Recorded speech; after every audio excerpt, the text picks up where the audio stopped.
At a cafe, a stranger slid an envelope onto my table and whispered, "You'll need this tonight."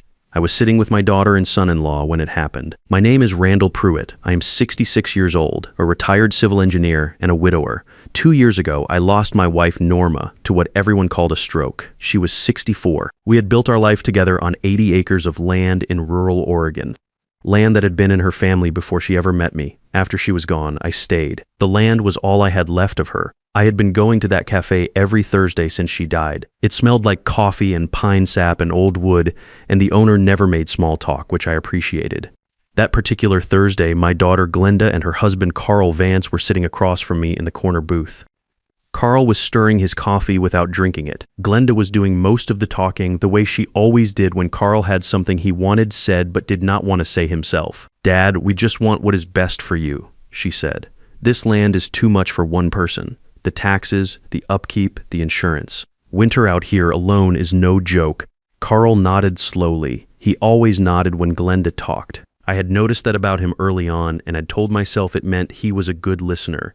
I understood now it meant something else entirely. I said what I always said. I have managed that land for over 40 years. I can manage it as long as I need to. Glenda gave Carl a look. I caught it the way parents always catch those looks, no matter how brief. It said, "Not yet, but soon." They got up together to pay the bill. I stayed in the booth and reached for my coat, and that was when a woman sat down across from me without being invited. She moved so quietly and so fast that I nearly knocked my water glass off the table. She looked to be in her mid-50s, dark coat, iron gray hair pulled back tight at the neck. She did not look around the room the way people do when they are nervous. Her eyes went straight to mine and stayed there. "Randall Pruitt," she said. Not a question, yes. She set a thin manila envelope on the table between us. Her hand was trembling slightly as she let go of it. "You will need this tonight," she said. Her voice low and even. "Do not open it here." Then she looked at me for one more second as if she wanted to say something else, and stood up. I started to ask who she was. She was already moving toward the door. By the time I got to my feet, she had slipped out into the parking lot and was gone into traffic. Her name, I would learn later, was Loretta Finn. She had worked alongside Norma years ago and had stayed in contact with her right up until the end. Glenda and Carl came back from the register. "Everything okay, Dad?" Carl asks, scanning the booth the way a man does when he is checking, not just asking. "Fine," I said. I had already moved the envelope into my jacket pocket. My hands were steady. After 30 years reading structural drawings and finding problems before they became disasters, I had learned how to keep my face calm when something unexpected landed in front of me. The drive back to the property was quiet. They dropped me at the end of the gravel drive and did not come in. I watched their taillights disappear down the county road, then walked up to the house alone. The pines on the north side were dark against the sky. The east field was brown and flat from the season. I knew every foot of that land. I had walked it in every kind of weather, mapped its drainage problems, repaired its fences, cleared its fallen timber.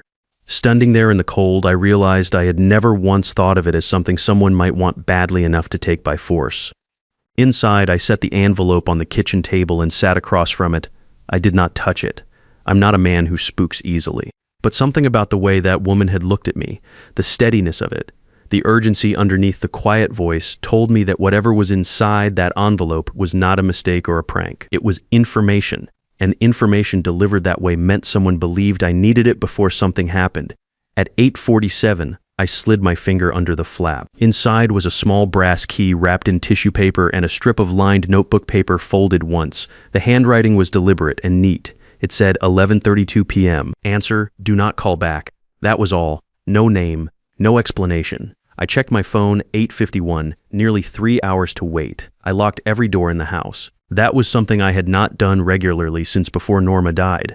The land around the property was quiet, the way it always was at night, no voices, no headlights near the tree line. I sat at the kitchen table and turned that brass key over in my palm. It was old and heavy, the kind of key made before everything went cheap. The head was worn smooth from years of use. As an engineer, I recognized the build quality. Whatever it opened had been important for a long time. At 11:32, the phone rang. The screen showed no name, no number. I answered on the second ring. At first, there was only breathing. Slow, controlled, close to the microphone.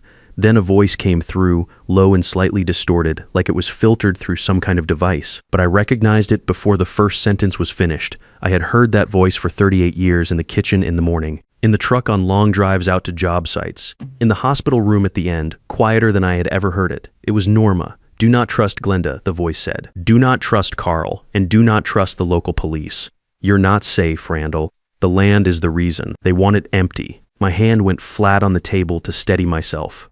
This is not funny, I said. My voice came out the way it always does when something hits me hard. Flat, controlled. Who is this? A pause then. I wish I could explain everything, but I do not have much time. Randall, I did not have a stroke. What happened to me was not an accident. If you let them push you out, they will erase what I left behind, find what I left, finish it. The line crackled once and went dead. I sat there with the phone against my ear long after the screen went dark. When I finally checked the call log, there was nothing, no record of the call at all, as if it had never happened. I did not sleep that night.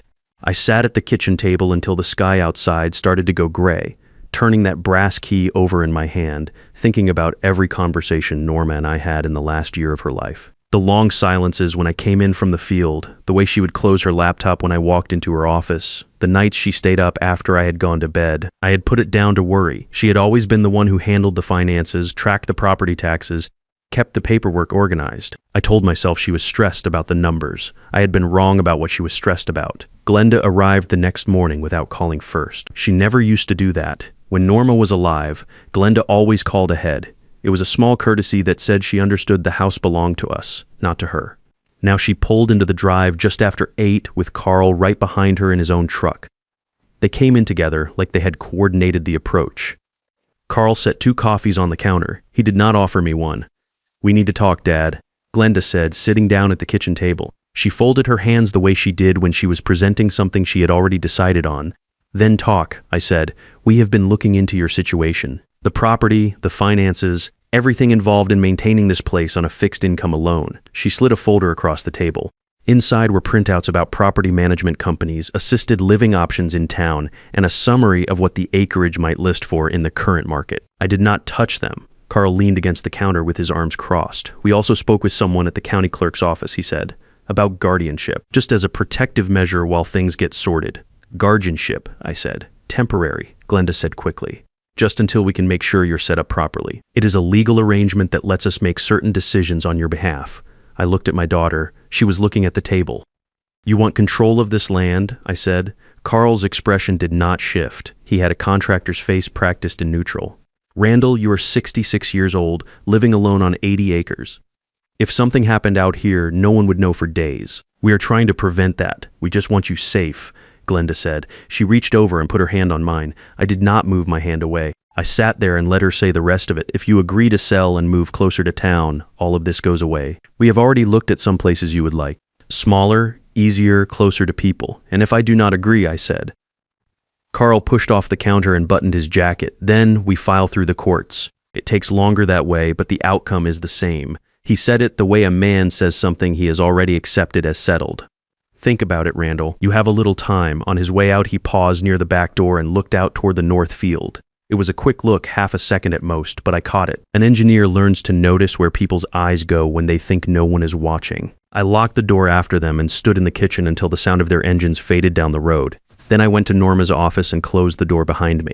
The room still smelled faintly like her hand lotion and old paper files. I had avoided it for 2 years because grief has a way of living in the specific places a person used to occupy. But I went in and I sat down at her desk and I started going through everything the way I would approach a structural problem, methodically, without assumptions, looking for what did not belong.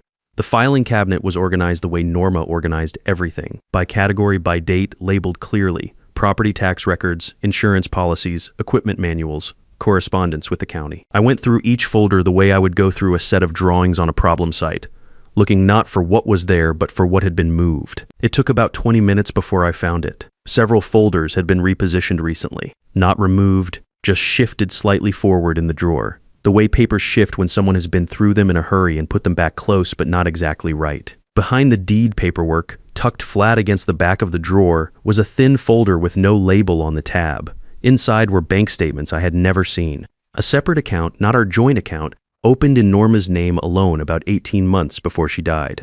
Cash withdrawals spaced carefully across those months, always just under $9,000, always ending exactly 3 weeks before her stroke. The total across all the withdrawals came to just over $47,000. I sat there for a long time looking at those numbers. Norma handled the finances in our house. I trusted her completely, and she had earned that trust every year of our marriage, but this account I had never known about, and these withdrawals I had never seen. If she was pulling cash at that level and keeping it off our shared records, she was paying for something she did not want traced back to either of us. I kept going. At the bottom of the second drawer, under a folder of old equipment warranties, I found a piece of yellow legal paper folded in thirds with my name written on the outside in her handwriting.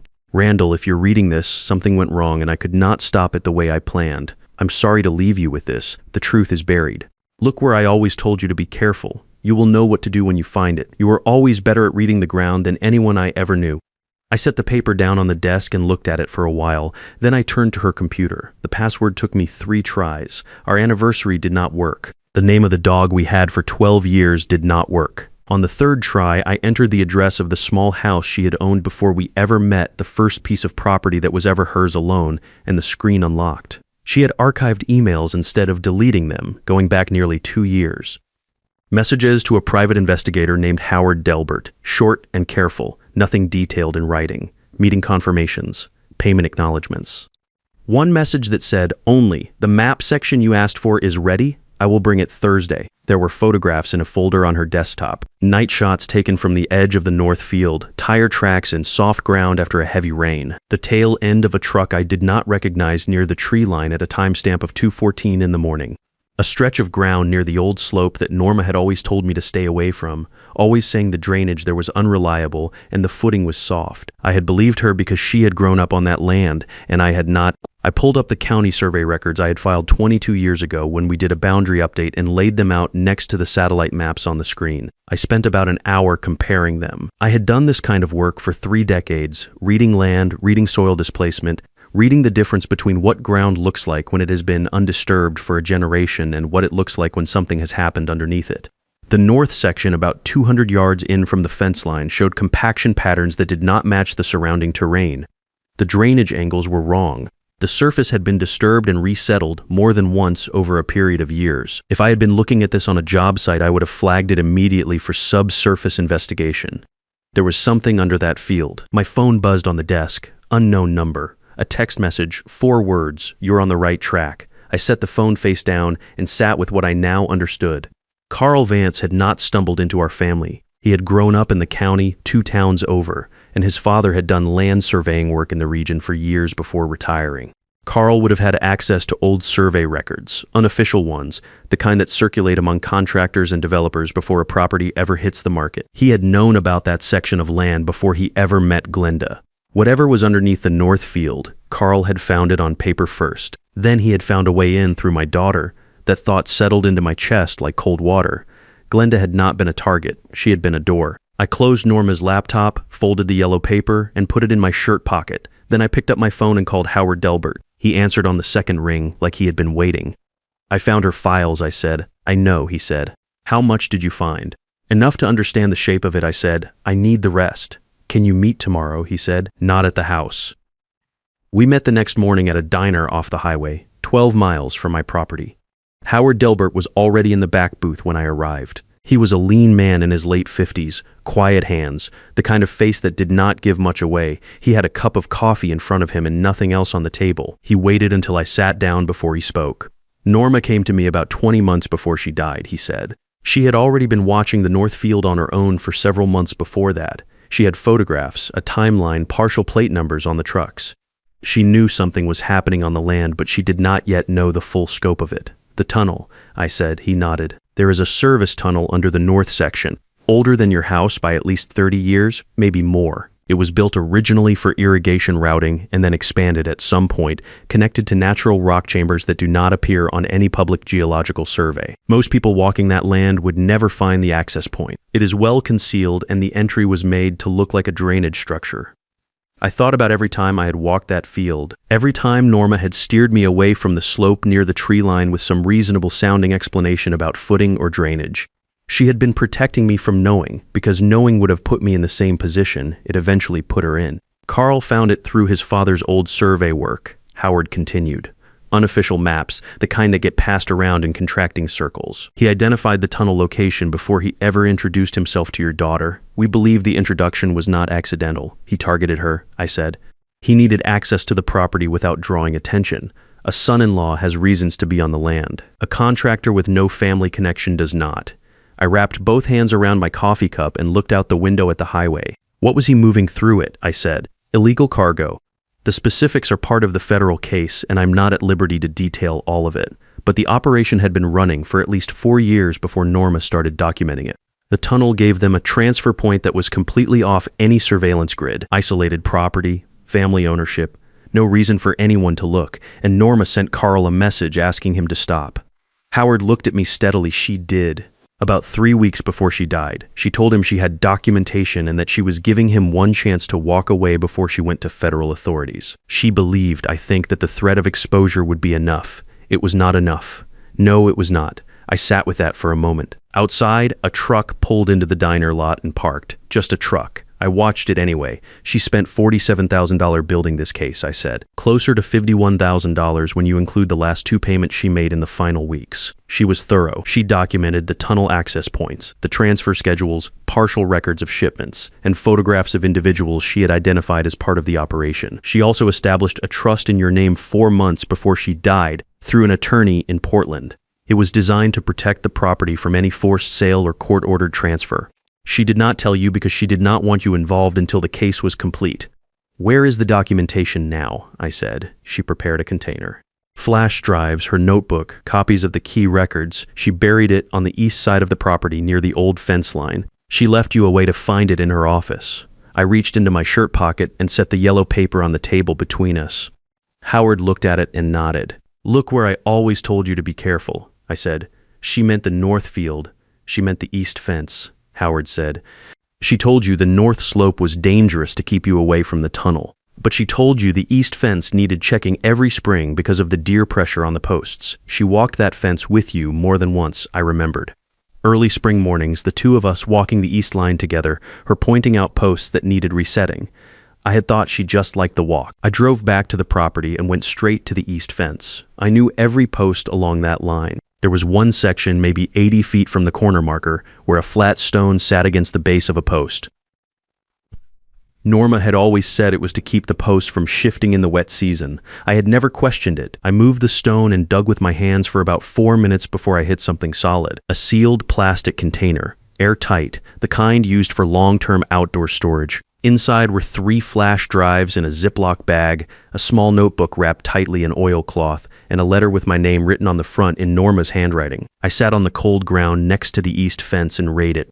My dearest Randall, if you're holding this, I am so sorry I could not finish it myself. You are more capable than you have ever given yourself credit for. Use what I left. Finish it. I love you. I folded the letter and put it back in the envelope. Then I picked up the container and carried it to the house. It was time to set the trap. Howard had been in contact with federal investigators for several months before I found the container. Norma's documentation was the final piece they needed to move, but they had been building around the operation from a different angle for over a year. When I handed over the flash drives and the notebook, Howard told me the case was ready. What the investigators needed now was a recorded admission, something that would remove any possibility of Carl's attorneys arguing he had been unaware of the activity on the property. We would give Carl the chance to provide that himself. I sent a message to Glenda from my own phone, short and plain. I told her I had thought it over and decided she was right. I said I was ready to talk about the sale and asked them to come to the house the following evening to go over a preliminary agreement. I said I had the paperwork ready to sign. Carl responded within 20 minutes. He said they would be there at 7. That told me everything I needed to know about how confident he was. A man who had doubts would have waited longer to respond. Howard came to the house that afternoon with a technician who spent about an hour making preparations. I did not need to know the details of. When they were done, the kitchen looked exactly the way it always looked. I made a pot of coffee and set the container on the table where it would be visible. Then I sat down and waited. Glenda and Carl arrived at 60:55. Carl came in first, the way he always did, scanning the room before he said hello. His eyes went to the container on the table and stayed there for just a second longer than they should have. "Glad you came around, Dad," he said. "Sit down," I said. "Coffee is ready." Glenda sat across from me. She looked tired. There were things moving behind her eyes that I could not fully read. and I found I did not want to spend the energy trying. Carl stayed on his feet for a few minutes, moving around the kitchen the way he did when he was thinking, picking up the coffee cup and setting it back down. I slid a folder across the table toward Glenda. Preliminary agreement, I said. Price is in line with the current county assessment. I had an attorney look it over. Carl set his cup down and reached for the folder before Glenda could take it. He flipped through the pages with the practiced speed of a man who reads contracts regularly. I watched his shoulders relax as he went through it. He thought he had won. This looks straightforward, he said. He set the folder back on the table and looked over at Glenda with a small nod. Then he looked at me.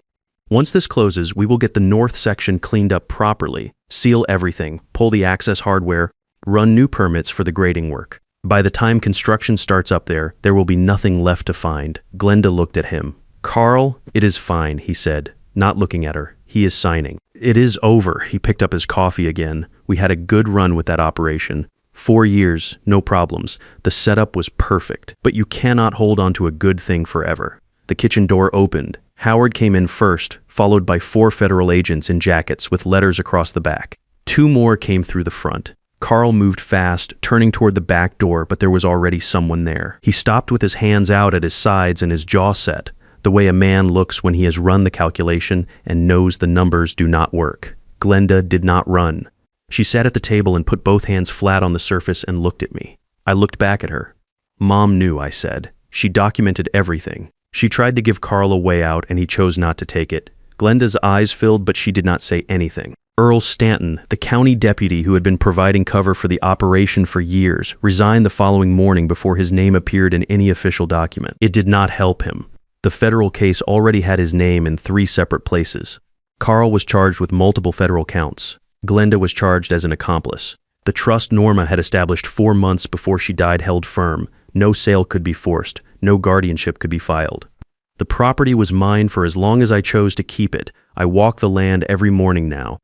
The north field is fenced off while investigators finish their documentation of the tunnel. A young couple is leasing the south acreage and farming it well. The house is quieter than it used to be, but it is mine in a way it has not felt since Norma died.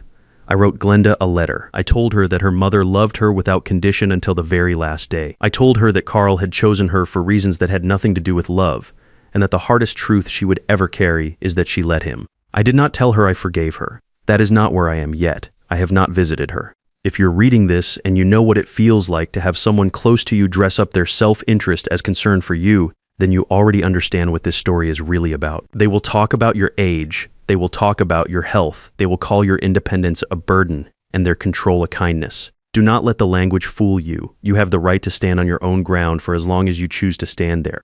And if someone has been working quietly to protect you the way Norma protected me, look carefully at what they left behind. The people who love you tell the truth even when they are no longer there to say it out loud. The land is still here. So am I.